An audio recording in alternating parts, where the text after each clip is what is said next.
Salam sejahtera bagi kita semua, kembali dengan saya di channel ini. Terima kasih buat saudara-saudara dan teman-teman yang sudah mendukung channel ini. Pada kesempatan kali ini kita akan melihat salah seorang mantan muslim yang namanya Abu Bakar. Ia dipenjara oleh karena mengikut Yesus. Bahkan di dalam penjara ia dibujuk supaya menyangkal Yesus. Lalu apa jawabannya ketika ia mau menyangkal Yesus? Beginilah jawabannya. Mereka semua sudah senyum, tim pemeriksa. Biasanya beringas, galak, waduh pasang muka berwibawa.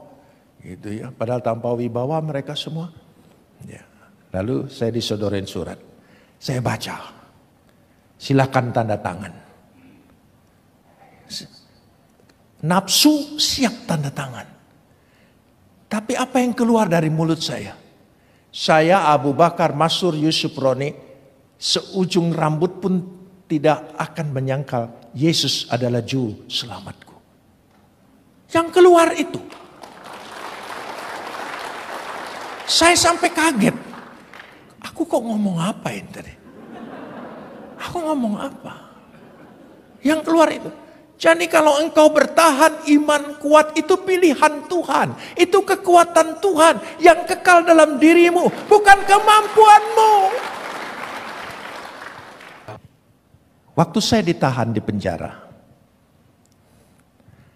menjelang 2 tahun. Jadi saya ditahan jumlah seluruhnya 6 tahun. Ya. Waktu 2 tahun ditahan, saya lewat kelompok pemimpin-pemimpin gereja. Pemerintah mendekati saya. Dan akhirnya supaya ditemukan solusi. Begini. Kamu cabut saja kesaksian kamu. Ya, cabut semua. Kamu bebas. Bahkan disekolahkan ke luar negeri. Gereja sudah kami hubungi, siap untuk menyekolahkan engkau di luar negeri. Tapi tarik dulu perkataan-perkataanmu, ya, tentang perbandingan-perbandinganmu, tarik dulu. Saudara, ditahan setelah 2 tahun, itu bukan kapok lagi. Udah habis kapoknya, saudara. Iya. Lalu ada harapan. Karena pada masa pemerintahan waktu itu, semua orang yang ditahan karena tuduhan Pempres 11 subversi, itu tidak tahu kapan keluarnya. Tidak tahu. Jadi kalau ada tawaran keluar, oh ini. Lalu saya bicara dengan teman-teman dalam penjara.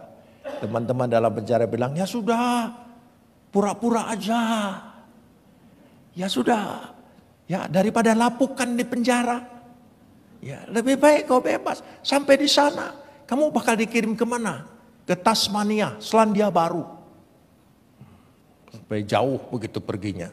Ya sekolahnya, supaya jauh-jauh. Ya, gereja sudah memfasilitasi. Ya. Tiket sudah disiapkan, paspor disiapkan. Godaan. Akhirnya, oke, saya bilang, mungkin ini jalan Tuhan. Mungkin jalan Tuhan. Jadi kami mempersiapkan foto paspor segala macam. Ya karena itu oleh penguasa, semua gerak cepat, 1 hari selesai. Sudah. Nanti akan ada tim ya, membuat pernyataan, tanda tangan, engkau mencabut semua. Malam itu saya tidak bisa tidur. Karena membayangkan bebas. Ya, tapi hati kecil selalu berbisik. Barang siapa menyangkal aku, maka aku akan menyangkal dia. Tuhan, kita kan harus cerdik seperti ular. Tulus seperti merpati. Ini masalahnya politis, Tuhan. Mungkin kau nggak mengerti di surga tidak ada hal-hal yang politis. Oh, jadi saya pikir, ya sudah, bertekad tetap. Suara hati kecil jangan sangkal, jangan sangkal. Tapi ya kemauan untuk bebas lebih besar dari suara itu. Tidak. Gara-gara pertentangan itu saya tidak bisa tidur. Tunggu besok pagi. Waduh, jam itu detik demi detik. Begitu pagi sudah mandi, sudah siap, tunggu panggilan. Wah, sudah membayangkan Tasmania. Iya, ya sekolah di sana. Ya pokoknya buat aja. Sudah. Besoknya saya dipanggil kira-kira jam 10 pagi. Saya menghadap. Saya sudah siap, tanda tangan. Siap. Jangan saudara pikir saya kuat, hebat, bertahan. Enggak. Lembek. Enggak kuat. Ya, tidak kuat. Siapa bilang kuat? Enggak kuat. Akhirnya saya menghadap. Lalu mereka semua sudah senyum, tim pemeriksa. Biasanya beringas, galak. Waduh, pasang muka berwibawa. Gitu ya, padahal tanpa wibawa mereka semua. Ya. Lalu saya disodorin surat. Saya baca. Silakan tanda tangan. Nafsu siap tanda tangan. Tapi apa yang keluar dari mulut saya? Saya Abu Bakar Masyur Yusuf Roni, seujung rambut pun tidak akan menyangkal Yesus adalah juru selamatku. Yang keluar itu. Saya sampai kaget. Aku kok ngomong apa ini tadi? Aku ngomong apa? Yang keluar itu. Jadi kalau engkau bertahan, iman kuat itu pilihan Tuhan. Itu kekuatan Tuhan yang kekal dalam dirimu. Bukan kemampuanmu. Bukan kita hebat karena kita beriman. Kalau iman tidak diberikan kepada kita, tidak mungkin kita beriman. Iman itu karunia. Amin saudara. Karunia. Meskipun kita terseok-seok seperti ini. Itu bukan tekad-tekad iman kita. Tapi iman yang diberikan oleh Tuhan. Karunia. Ucap syukur kepada Dia. Amin saudara. Luar biasa. Marahlah mereka. Saya dimasukkan lagi. Saya sampai pikir. Tadi saya ngomong apa? Kenapa mulut ini nggak bisa dikendalikan oleh pikiran saya? Kok yang keluar lain? Mestinya kan tadi saya Abu Bakar Masyur Yusuf Roni akan menandatangani dengan ikhlas. Tapi ternyata saya tidak akan menyangkal dia seujung rambut pun. Keluar kata-kata itu. Saya sampai termenung. Lalu Tuhan memberikan bisikan di hati saya. Bukan di telinga, di hati. Saudara, bukan Tuhan. Hei Yusuf Roni, enggak. Saya hamba Tuhan belum tahap seperti itu. Belum. Saya hamba Tuhan yang ya biasa-biasa aja lah. Paling Tuhan kasih pikiran, mantap di hati. Diingatkan ayat, dikuatkan hati. Itu aja. Belum sampai Yusuf Roni. Ya Tuhan. Gitu. Mari kita ngopi. Belum. Pakai ngopi dengan Tuhan. Memangnya Tuhan langganan Starbucks? Ya sudah sampai di situ dulu saudara. Tuhan berbisik di hati saya. Kalau kamu bebas, ya keluar pintu penjara, ditabrak bajai, mati. Kau selamat enggak? Karena sudah menyangkal aku. Belum sampai Tasmania, Ron. Baru sadar saya, oh iya. Setelah itu masih 4 tahun lagi. Itulah kekuatan Tuhan yang Tuhan berikan. Setiap tahun Tuhan berikan. Tuhan berikan kemampuan kepada kita. Bukan kekuatan kita. Percayalah, dia setiap saat, setiap hari dia baharui terus. Amin. Karena itu berdoa dan minta Roh Kudus menguasai kita. Membaharui, menguatkan kita. Amin. Itulah murid-murid mengandalkan kekuatan sendiri. Tapi kekuatan Tuhan. Kita perhatikan di situ. Sehingga dengan demikian, kalau kita perhatikan baik-baik di sini, kita ingin lihat ya, kita ingin lihat bersama-sama. Yesus bangkit. Murid-muridnya sudah meninggalkan dia. Lari. Ya, putus asa, kecewa, semuanya. Kita baca dulu Yohanes pasal 20. Yohanes pasal 20 ayat 19. Yohanes pasal 20 ayat 19. Ketika hari sudah malam, hari pertama minggu itu, berkumpullah murid-murid Yesus di suatu tempat dengan pintu-pintu terkunci. Karena mereka takut pada orang-orang Yahudi. Kumpul tapi takut. Pada waktu itu datanglah Yesus dan berdiri di tengah-tengah mereka dan berkata, damai sejahtera bagi kamu. Yesus datang. Yesus menghampiri. Murid-muridnya putus asa. Murid-muridnya sudah lari. Dia tidak lari dari tanggung jawab kepada murid-muridnya. Dia datangi, dia kunjungi. Amin. Dia datang dalam kehidupan kita. Dia tidak biarkan kita sendirian. Lanjutkan ayat yang ke-20. Ya, dikatakan. Ya, ayat. Sesudah berkata demikian, ia menunjukkan apa? Tangannya dan lambungnya kepada mereka. Murid-murid itu bersukacita karena melihat Tuhan. Dia tunjukkan. Nih, bekas lukanya masih ada. Masih ada.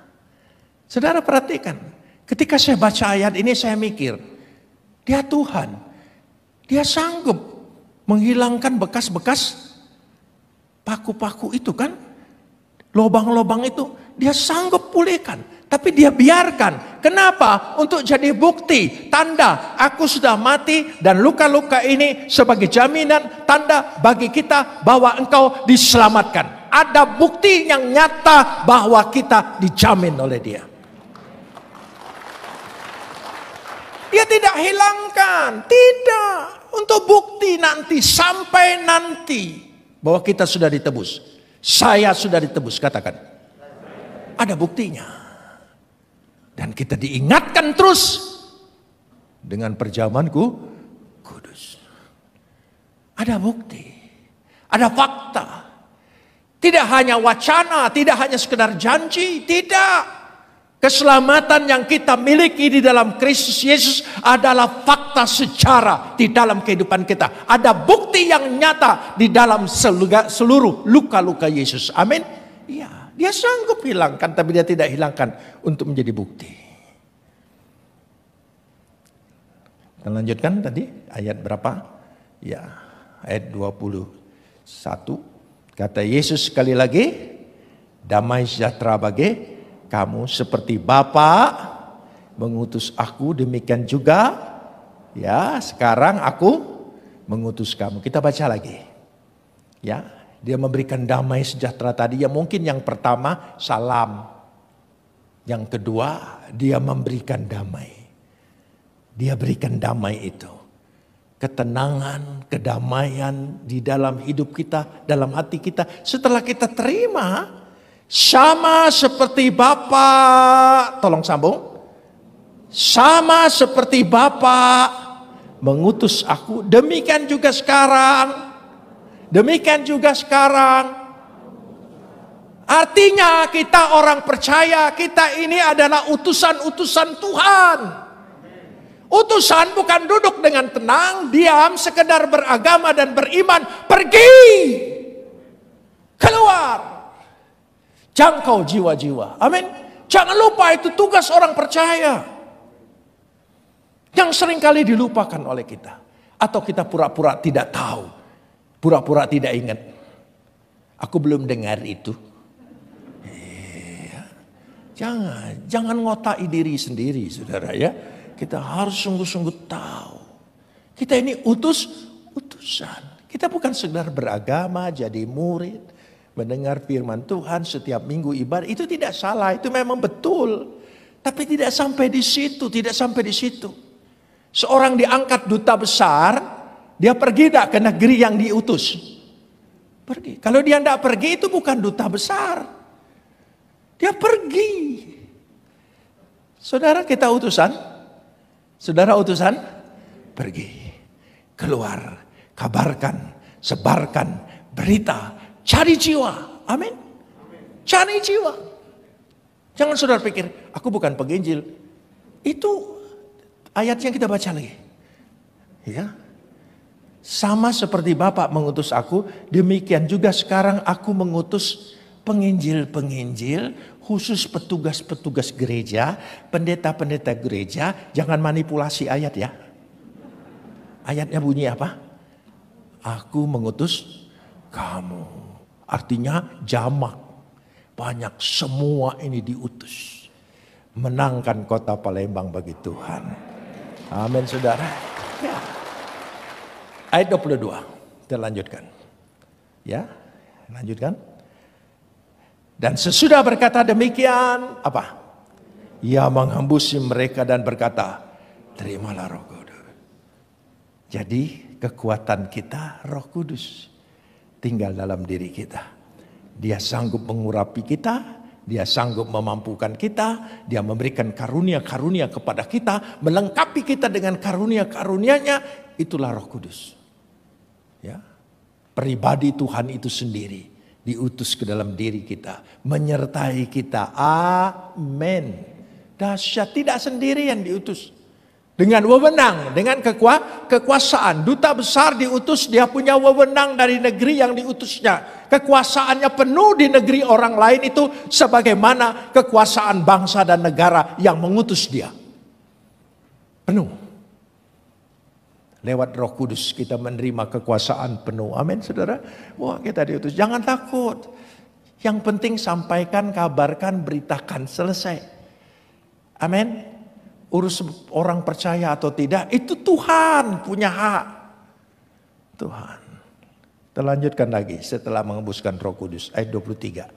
Ya, ayat 23. Jikalau kamu mengampuni dosa orang, dosanya diampuni. Dan jikalau kamu menyatakan dosa orang tetap ada, dosanya tetap ada. Dahsyat kekuasaannya.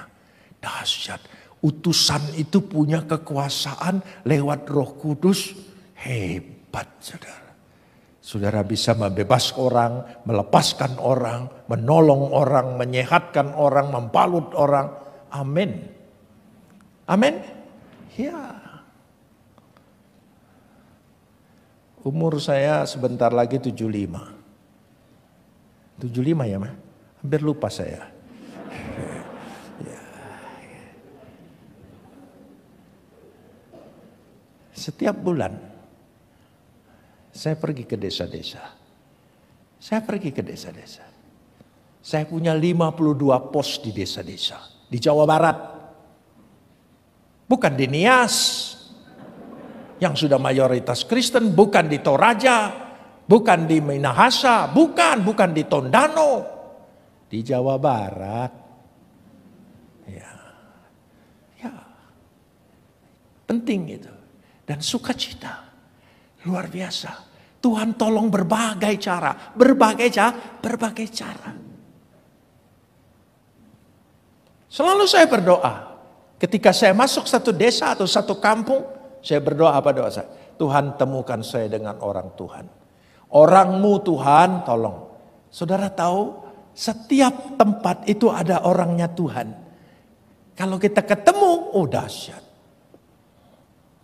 Ada orang yang membutuhkan. Ada orang tepat waktunya. Ya, itulah jalannya Tuhan. Sebagai satu ilustrasi saya ingin mengajak begini. Lukas 23 ayat 20. Lukas 23 ayat 26 maksud saya. Ayat 26. Ayat 26. Ya, Lukas 23 ayat 26. Ketika mereka membawa Yesus, mereka menahan seorang yang bernama siapa? Simon Kirene. Yang baru datang dari luar kota. Saudara, namanya siapa? Simon dari Kirene. Simon berarti dia orang Yahudi. Dia tinggal di kota Kirene, Afrika Utara. Ujung sangat jauh. Tapi setiap Paskah dia datang. Karena dia merindukan Mesias.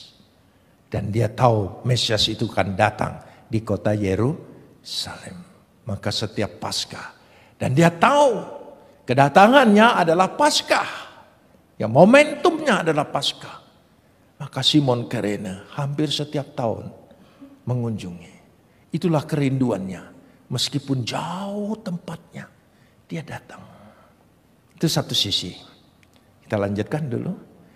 Begitu datang di kota Yerusalem, ada rame-rame accident. Ya, dia melihat apa yang terjadi. Tanpa disadari, ketika Yesus jatuh memikul salib, ada dia di situ. Ayat tadi apa? Ya, yang baru datang ini yang baru datang dari kota, lalu diletakkan salib di atas bahunya. Dia diseret oleh tentara Romawi itu. Ini nih kamu. Coba saudara. Coba kita pikir. Kira-kira Simon Kirene bagaimana? Aku ini siap. Saudara, pada cuplikan video yang baru saja kita saksikan bersama, bahwa seorang mantan muslim jadi percaya Yesus, dan ketika ia percaya kepada Yesus Kristus, ia dipenjara oleh karena ia melakukan perbandingan agama, sehingga pada akhirnya dia diciduk bahwa ia adalah seorang yang melakukan pelanggaran terkait dengan agama. Maka ia ini dipenjara. Nah, ketika ia dipenjara, saudara, ada oknum-oknum yang mencoba membujuk, dan bahkan gereja ikut berpartisipasi supaya ia dibebaskan dengan persyaratan ia harus menyangkal imannya, yaitu menyangkal Yesus Kristus. Pada awalnya ia sudah memutuskan untuk melakukan hal demikian, dan bahkan siap menandatangani surat keputusannya dalam video tersebut di luar negeri. Bahkan sudah dipersiapkan paspor, segala sesuatu sudah dipersiapkan untuk dia, untuk dibebaskan. Pada detik-detik ia menandatangani surat keputusan bahwa ia dibebaskan di dalam penjara. Apa yang dia katakan, tidak sedikit pun ia menyangkal Yesus di dalam hidupnya. Bahkan ia berkata, Yesus Kristuslah satu-satunya juru selamat pribadiku. Ya, saudara-saudara, kalau orang sudah ditentukan oleh Allah untuk dipilih, diselamatkan, dan bahkan untuk menyatakan good news, berita keselamatan di seluruh dunia, tidak bisa Anda sangkal, saudara. Karena Allah sudah memilih dan menetapkan orang ini supaya menjadi pemberita, pembawa terang, dan pemberita Injil keselamatan. Ya, kalau Allah sudah memilih kita, dan kita tidak bisa menyangkal dia.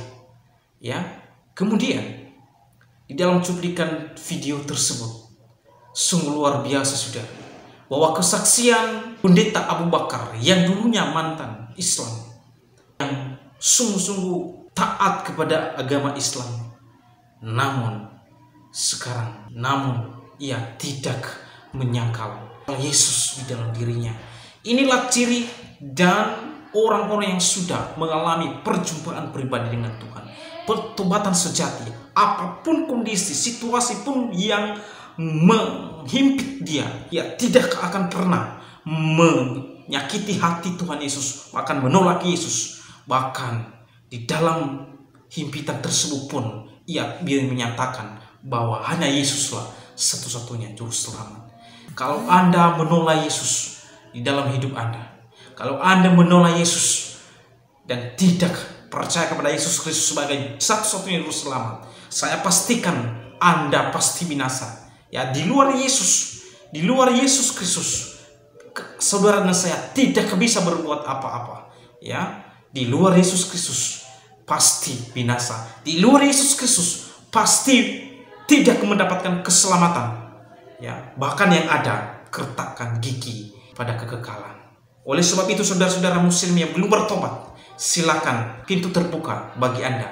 Yesus masih menunggu saudara. Ia sedang menunggu saudara dengan hati Sang Bapa yang siap menerima anak-anaknya yang hilang. Jadi oleh sebab itu, sekali lagi kepada saudara-saudara muslim yang menonton video ini, waktunya masih ada kesempatan untuk Anda untuk bisa percaya Yesus. Kalau Anda sudah meninggal, mati, maka Anda akan binasa, akan masuk neraka. Ya, semoga video ini menjadi berkat untuk kita semua. Terima kasih. Selamat menyaksikan. Tuhan Yesus memberkati kita semua.